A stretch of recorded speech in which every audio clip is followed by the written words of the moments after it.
Buenas tardes.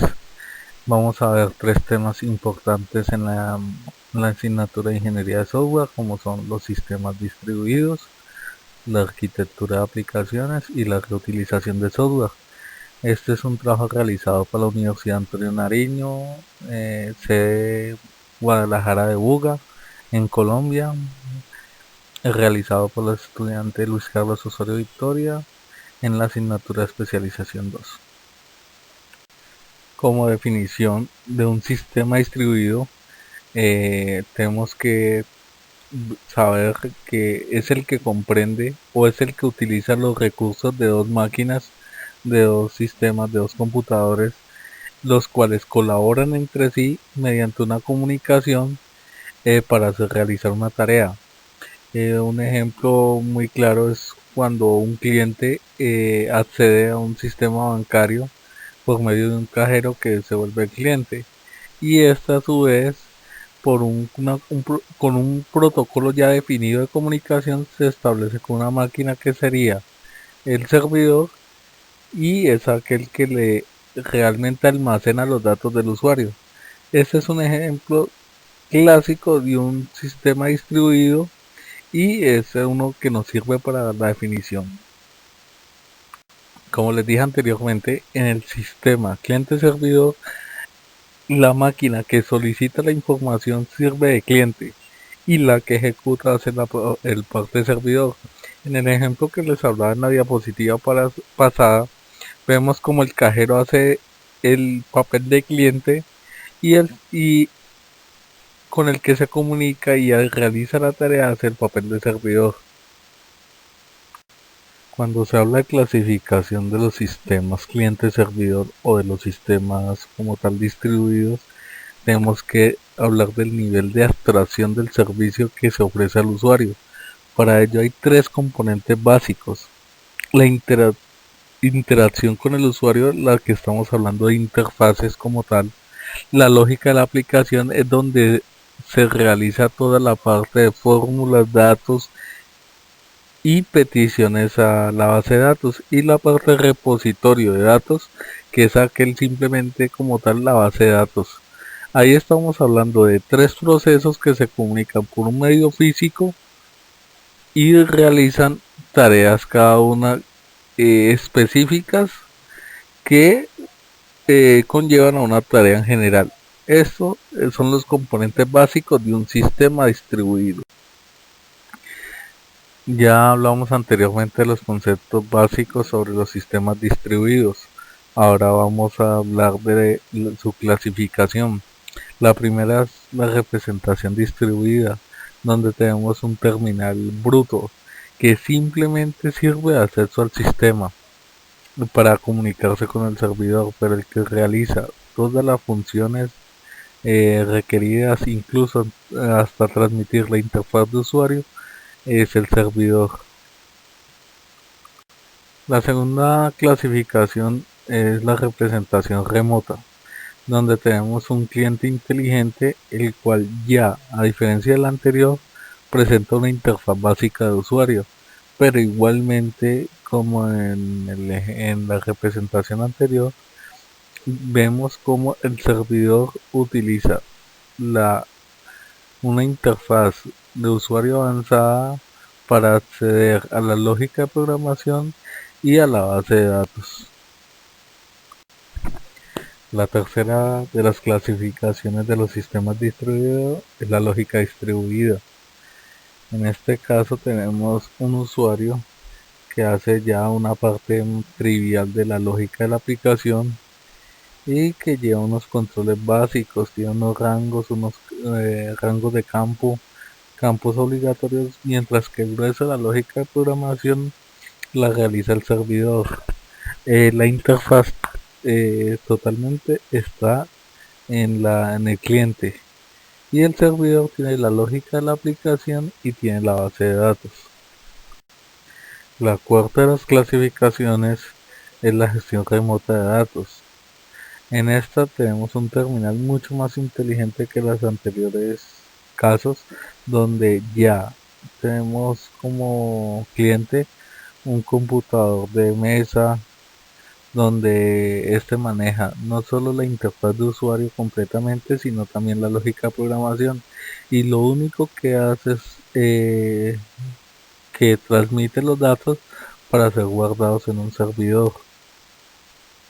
Entre los protocolos más utilizados eh, en los sistemas distribuidos encontramos el PIPES, el RPC, el SQL remoto, el HTTP, el X10, que es un protocolo que se utiliza por energía eléctrica.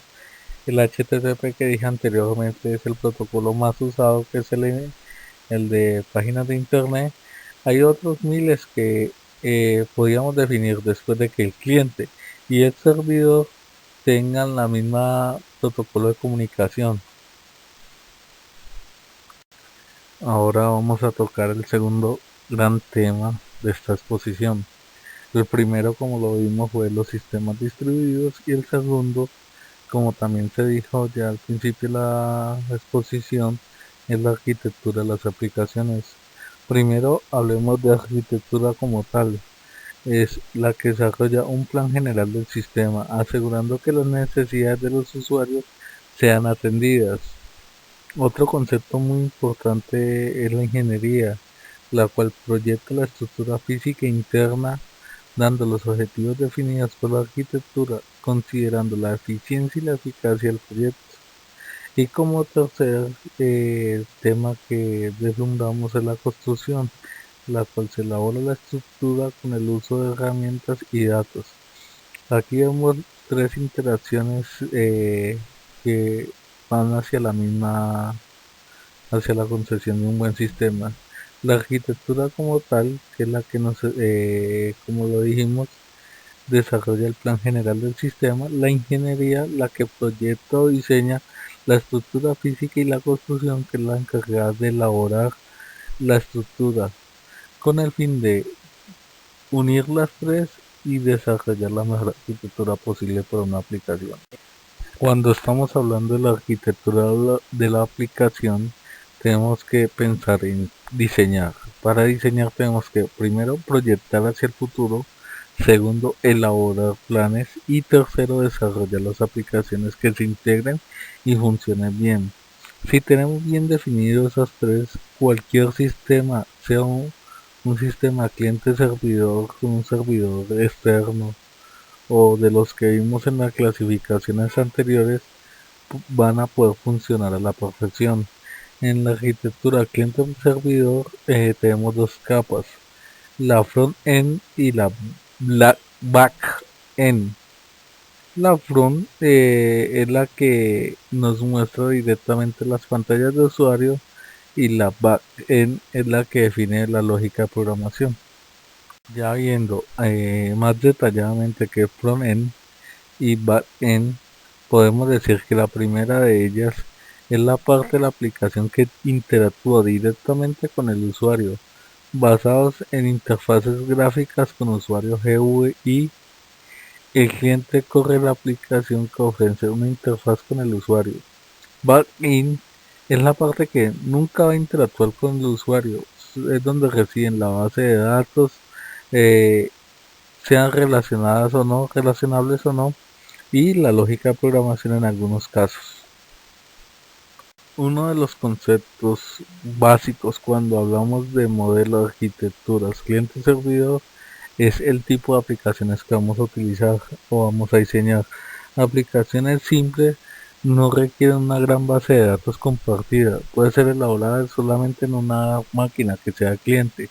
Las aplicaciones complejas existen en dos capas, una para aplicaciones de usuario cliente y otras para la base de datos servidor.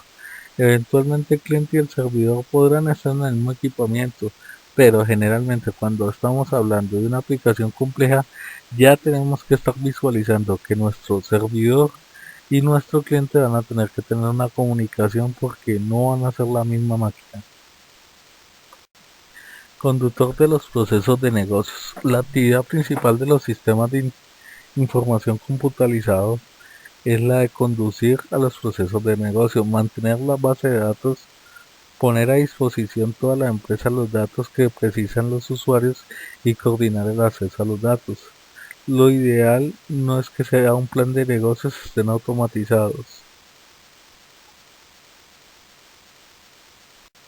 En la siguiente tabla podemos ver la arquitectura cliente-servidor dependiendo de los niveles y los contenidos.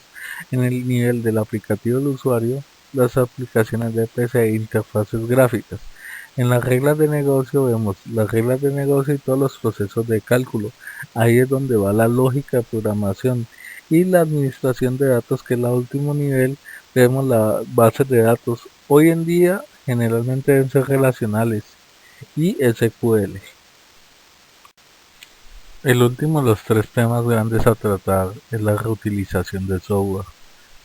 La estructura que vamos a ver de la reutilización del software, los beneficios que trae, algunas dificultades, el término access, los niveles de reutilización, los modelos de los procesos para reutilizar y el desarrollo basado en componentes. Lo primero que vemos en el tercer gran tema de la reutilización del software es el concepto de reutilizar, el cual no es aplicado solamente para la ingeniería de software. Reutilizar como tal es volver a darle un uso a algo hecho para un uso específico, pero que puede ser utilizado para varios usos, y en ello vemos como el reciclaje es el volver a utilizar plástico con un proceso diferente para realizar otra función. Es una idea relativamente vieja la reutilización de software como tal. Podemos definir como cualquier procedimiento que produce o ayuda a producir un sistema mediante un nuevo uso de algún elemento precedente de un esfuerzo de desarrollo anterior. Esto se utiliza mucho incluso en la programación orientada a objetos y en la programación que se realiza por clases. Inicialmente es una simple combinación de componentes de códigos almacenados en una biblioteca o en una clase. La reutilización de códigos sin método es un enfoque muy simple, pero que nos puede generar grandes problemas. Primero vamos a definir qué se reutiliza y cómo se reutiliza. La reutilización es la única aproximación realista para llegar a unos índices de producción y calidad de la industria del sistema de software. Para ello podemos definir que si vos tenés una aplicación en la cual utilizas un ejemplo, unas clases y unas librerías para acceder como usuario a un sistema, esas librerías y esas clases nos puede servir para cuando vamos a diseñar otro sistema. Eso hace que la programación sea más rápida, que sea una programación más eficiente y que se disminuyan los tiempos de programación. La mejora de la producción, por ende, viene, si hay disminución de tiempo de desarrollo, vemos que hay una mejora de productividad. También hay una mejor adaptación a los requerimientos cambiantes.